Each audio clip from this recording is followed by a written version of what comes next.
Bonjour, honorable Ouro Akpo-Tchanaou. Bonjour. Voilà, la situation qui prévaut au Togo est tellement grave. Vous annoncez la CIP au Togo lundi. Qu'est-ce que vous allez discuter avec la CIP? Pour le moment, nous ne savons pas l'objet de la visite d'une délégation de la CIP UMOA, la Commission interparlementaire de l'UMOA, qui souhaiterait rencontrer les députés de l'opposition lundi à 9h à l'Assemblée nationale. Donc, pour nous permettre de leur donner les informations crédibles, nous avions souhaité que tous ceux-là qui ont des témoignages sur les exactions des forces de sécurité et de défense, que ce soit dans les maisons, que ce soit dans les boutiques, tout ce qui s'est passé comme exaction à Lomé, à Sokodé, à Bafilo, à Mango, tous ceux-là qui ont des informations crédibles pour nous permettre en tout cas de faire un dossier pour que la délégation de la CPI puisse être convaincue de ce qui se passe, parce que les autorités ne disent pas pratiquement la même chose que nous, mais nous voulons avoir des preuves concrètes pour en tout cas convaincre nos interlocuteurs lundi que nous allons rencontrer.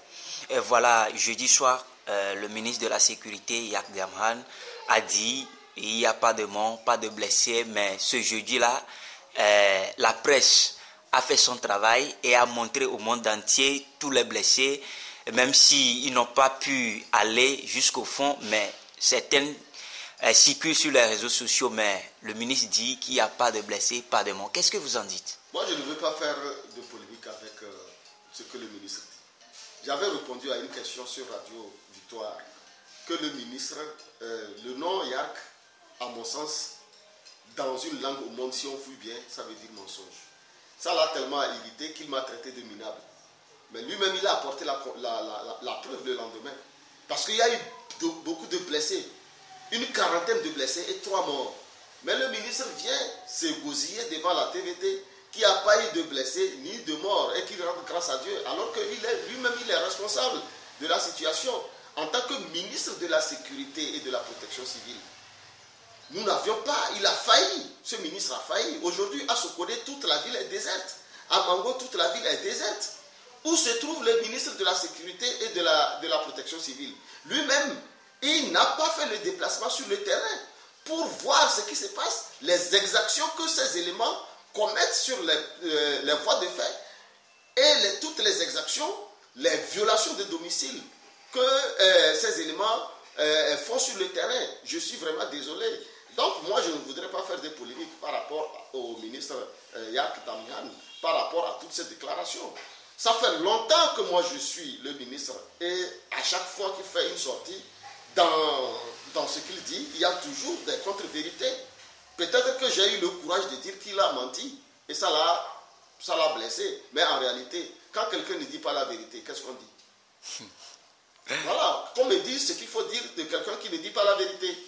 Peut-être que je trouverai un autre mot pour qualifier, en tout cas, le comportement du ministre, de M. Yak Damhan. Donc, moi, je ne veux pas faire de polémique par rapport à lui. Voilà, M. Ouro Akpo, quel message pour la population togolaise et la diaspora, notamment qui a pris le destin en main, qui se mobilise de jour en jour? Ce que je sais, c'est que la volonté populaire est invincible. C'est ce que Jean-Pierre Fabre nous a appris à l'ANC. Et nous n'allons pas reculer. Nous n'allons pas reculer. Et il y a une citation qui dit qu'un dictateur n'a pas d'égal que lorsque le peuple se lève. Et lorsque le peuple se lève, rien, même un train, qui ne veut pas démarrer, on va le pousser, il va avancer. Donc, le peuple togolais a pris son destin en main. Et c'était l'appel que le chef de file de l'opposition avait lancé lors du meeting, vous vous rappelez, à Konyangui.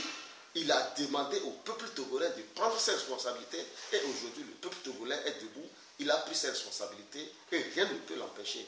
Malgré le nombre de morts que